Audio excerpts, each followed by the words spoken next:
How to assemble the Shark Navigator Lift-Away 0M Speed. First, attach the pod to the 0M cleaner head. Once attached correctly, the pod will click into place.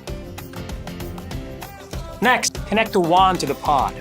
The wand will also click into place when properly connected. Then, attach the handle to the top of the wand until it clicks into place. Next, attach the hose to the pod until it clicks. The clicking means that the hose is properly connected. Slide the accessory holder down onto the side of the pod above the lift away button. Then, attach your desired accessory to the accessory holder located by the bottom side of the pod.